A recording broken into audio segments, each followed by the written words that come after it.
बिस्मिल्लाहिर्रहमानिर्रहीम। अस्सलाम वालेकुम नाज़रीन, मैं आपका मेज़बान डॉक्टर महबूब अली सुबज़ी और आप देख रहे हैं एक नया प्रोग्राम। जी हाँ नाज़रीन, अब पाकिस्तान में सियासी हालात जो है उस पर मुसलसल तेज़ी आ रही है और अब पाकिस्तान की जितनी भी अपोजिशन पार्टीज़ है, जिसमें पाकिस्तान तहरीक इंसाफ, इसके अलावा सुन्नी इत्तेहाद कौंसल, शाहिद खाकान अब्बासी, इसके अलावा मिसबा साहब और दीगर जो अहम पाकिस्तान की लीडर्स है, जिसमें साबिक सेनेटर मुस्तफ़ा नवाज़ कोकर और दीगर अहम रहनुमा शामिल है। 2 रोज़ से वो इस्लामाबाद में मौजूद है और वहाँ पर उन्होंने अपोजिशन की एक ग्रैंड अलायंस के हवाले से एक बाकायदा मीटिंग भी की है। अहम बात यह है कि इस कॉन्फ्रेंस में जमीयत उलमा इस्लाम के एक अहम रहनुमा मुर्तज़ा साहब जो है, मुर्तज़ा एडवोकेट साहब जो है, वो भी मौजूद है और अब एक लाहमल तैयार किया जा रहा है कि किस तरह इस मुल्क में एक ग्रैंड अलायंस जो है वो तश्कील दिया जाए। नाज़रीन, गुज़िश्ता रोज़ जब ये कॉन्फ्रेंस जो है इस्लामाबाद में शुरू हुई तो उसके बाद फौरी तौर पर ये खबरें आना शुरू हो गई है कि होटल इंतज़ामिया पर हुकूमत की जानिब से बेइंतहा प्रेशर डाला जा रहा है। अपोजिशन रहनुमाओं का ये दावा था कि गुज़िश्ता रोज़ होटल इंतज़ामिया की जानिब से उनको ये कहा गया कि वो दूसरे दिन के लिए उनको होटल जो है उनकी अकोमोडेशन नहीं दे सकते, जिसके बाद अपोजिशन के रहनुमा महमूद खान अचकज़ई और दीगर जो लोग थे उन्होंने होटल इंतज़ामिया से बात की और उनको ये बताया कि आप पर जहां से भी प्रेशर डाला जा रहा है तो आप उनको ना करें, हम यहाँ पर मौजूद होंगे और हम हर हालत में दूसरे दिन की कार्रवाई भी जारी रखेंगे। लिहाजा नाज़रीन, आज जब दूसरे दिन का आगाज हुआ तो होटल को मुकम्मल तौर पर बंद कर दिया गया था, जबकि वहां पर पुलिस की भारी नफरी भी मौजूद थी। तमाम अपोजिशन रहनुमाओं ने यह किया कि वो दीवार पलांग कर होटल के अंदर दाखिल हो गए और होटल के लॉबी में उन्होंने अपनी कॉन्फ्रेंस जारी रखी। आज इस कॉन्फ्रेंस से अपोजिशन के अहम रहनुमा, जिसमें साबिक वज़ीर आला खैबर पख्तूनख्वा महताब अब्बासी, शाहिद खाकान अब्बासी, मुस्तफ़ा नवाज कोकर, इसके अलावा महमूद खान अचकज़ई, अपोजिशन लीडर उमर अयूब और दीगर लीडर्स ने खिताब भी किया है। इन तमाम लीडर्स का ये कहना है कि इस वक्त मुल्क में जमहूरियत का गला घोंटा गया है, मीडिया के लिए काले कवानीन नाफिज कर दी गई है। इसलिए पाकिस्तान में जमहूरियत की आज़ादी के लिए और मीडिया की आज़ादी के लिए न सिर्फ ग्रैंड अलायंस की ज़रूरत है, बल्कि अमनी तौर पर जो ग्रैंड अलायंस बनेगा तो रमज़ान की फौरी बाद पूरे मुल्क में जगह जगह पर धरने दिए जाएंगे, जगह जगह पर जलसे और जुलूस होंगे और जब तक ये हुकूमत जो है ये मुस्ताफ़ी नहीं होती तो उस वक्त तक ये तहरीक जो है ये जारी रहेगी। ताहम इस हवाले से नाज़रीन, हुकूमत का भी मौक़िफ़ सामने आया है और ख़ासतौर पर जो इस वक्त वफाक़ी मशीर है बराए सियासी उमूर राना सनाउल्लाह, उनका बयान आया है कि हुकूमत की जानिब से कोई रुकावटें खड़ी नहीं की जा रही है। लेकिन नाज़रीन, अमन अगर आप देखें जहाँ पर मीडिया मौजूद है तो ये देखा जा रहा है कि हुकूमत की जानिब से ज़रूर रुकावटें जो है वो खड़ी की जा रही है। इसके अलावा नाज़रीन, पाकिस्तान तहरीक इंसाफ के एक अहम लीडर शेर अफजल मरवत के हवाले से बात करेंगे और जिस तरह आप सबको पता है कि शेर अफजल मरवत पाकिस्तान तहरीक इंसाफ के एक शोला बयान मुकर्रर है। शेर अफजल मरवत जो है उनको उस वक्त ज्यादा वो स्क्रीन पर आए, ज्यादा वो नमूदार हुए, ज्यादा वो मशहूर हुए जब 9 मई के वाकयात के बाद पाकिस्तान तहरीक इंसाफ के कई लीडर्स न सिर्फ प्रोपोश हो गए थे बल्कि वो मंजर आम से गायब हो गए थे। तो गुज़िश्ता इंतखाबात से कबल जो है शेर अफजल मरवत ने मुल्क के चारों सूबों के दौरे किए, जलसे जुलूस किए और अपने आप को गिरफ्तारी से बचाने में भी वो कामयाब रहे। इस हवाले से उन्होंने पाकिस्तान तहरीक इंसाफ के कारकुनान को मुतहर्रिक करने में भी कलीदी किरदार अदा किया।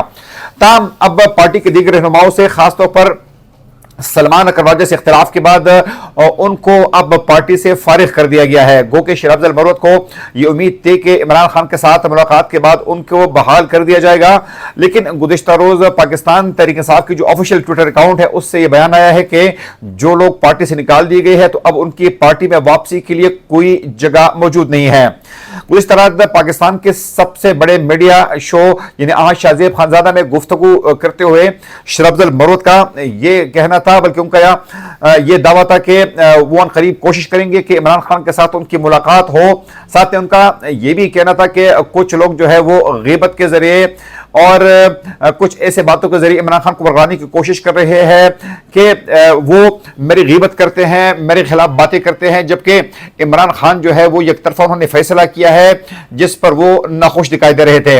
उनका ये कहना था कि मैं 3 महीने के लिए साइडलाइन पे हो जाता हूँ, 3 महीने की मोहलत देता हूँ, तो अगर इन 3 महीनों के अंदर अंदर पार्टी को मेरी जरूरत पड़ी या मेरी रुकनीत बहाल कर दी गई तो ठीक है, वरना उसके बाद वो सियासत से किनारा कश हो जाएंगे। ताम साथ में उनका यह भी कहना था कि जब पार्टी पर मुश्किल वक्त आता है तो उनका दावा यह था कि पार्टी का کوئی لیڈر بھی سامنے نہیں آئے گا اور ان قریب ان کی ضرورت جو ہے وہ پارٹی کو ضرور پڑے گی۔ اس کے علاوہ ناظرین اہم بات یہ ہے کہ پاکستان کی میڈیا، خاص طور پر Pakistan federal union of journalist جو ہے ان کی طرف سے بھی اب یہ بیان آیا ہے کہ جو احتجاج کا سلسلہ ہے وہ جاری رہے گا، خاص طور پر جب پیکا کا قانون نافذ کر دیا گیا ہے جس کے تحت جو ہے نہ صرف ایسے کالے قوانین جو ہے وہ نافذ کر دیے گئے ہیں کہ جس کے تحت نہ صرف کسی بھی بندے کو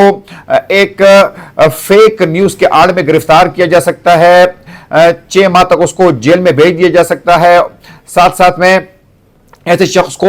تقریباً 20 لاکھ روپے تک جرمانہ کیا جا سکتا ہے، بلکہ اس سے پہلے کہ ان کا ٹرائل ہو، وہ کنوکٹ ہو، تو اس سے پہلے ان کو گرفتار بھی کیا جا سکتا ہے۔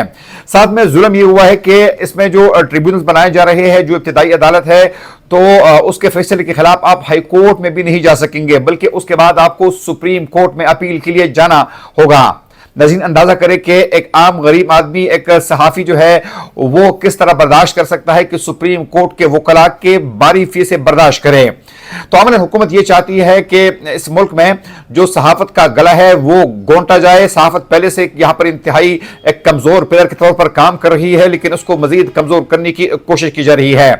آج اس حوالے سے جو اپوزیشن پارٹیز کا اجلاس ہوا ہے اسلام آباد میں، تو انہوں نے اپنے اعلامیہ میں بھی جو پیکا قانون ہے اس کا بھی ذکر کیا ہے، ساتھ میں انہوں نے یہ بھی کہا ہے کہ 26ویں آئینی ترمیم کے ذریعے جس طرح جوڈیشری کو کمزور کرنے کی کوشش کی گئی ہے، جس طرح حکومت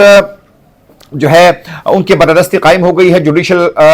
کمیشن میں، تو جس کے بعد نہ صرف جوڈیشری کو ٹارگٹ کیا گیا ہے بلکہ ساتھ میں اس ملک میں جو آزاد میڈیا ہے ان کا بھی گلا گھونٹنے کی بھرپور کوشش کی گئی ہے۔ اس لیے نہ صرف جو صحافی برادری ہے وہ اس کے خلاف احتجاج کر رہی ہے، بلکہ اس ملک میں جو اپوزیشن پارٹیز ہے وہ بھی اس کے خلاف بات کر رہے ہیں، احتجاج کر رہے ہیں۔ ناظرین ہماری بدقسمتی سب سے پہلے صحافیوں کی یہ ہے کہ جب موجودہ جو اپوزیشن کی جو لیڈرز ہیں یعنی پاکستان تحریک انصاف اور ان کی الائیز، جب یہی لوگ حکومت میں تھے تو یہ بھی پیکا کے قانون کو زبردست قانون قرار دے رہے تھے۔ وہ انہوں نے اپنی دوری حکومت میں بھی پیکا کے قانون کو، گو کہ وہ کم شدت کا قانون تھا، ان کو پاس کیا تھا، لیکن آج وہ اس کی مخالفت کر رہے ہیں۔ جبکہ موجودہ حکومت یعنی پاکستان مسلم لیگ نون اور پاکستان پیپلز پارٹی، جب یہی لوگ اپوزیشن میں تھے تو یہ پیکا قانون کی زبردست مخالف کیا کرتے تھے، لیکن جب یہ لوگ خود حکومت میں آ گئے ہیں تو آج یہ پیکا جیسے کالے قوانین کو زبردست قوانین قرار دے رہے ہیں۔ ہمارا علم یہ ہے نظریہ، یہاں پر سب پارٹیز کا ایک ویسٹ انٹرسٹ ہوتا ہے، نہ یہ لوگ یہ دیکھتے ہیں کہ جمہوریت کیا ہے، جمہوری ادارے کیا ہوتے ہیں، یا ملک کی بلائی کس میں ہے، بس وہ یہی دیکھتے ہیں کہ ان کی اپنی پارٹی کی یا ان کی اپنی شخصیت کی بلائی جہاں پر بھی ہو تو وہ اس کو صحیح سمجھتے ہیں۔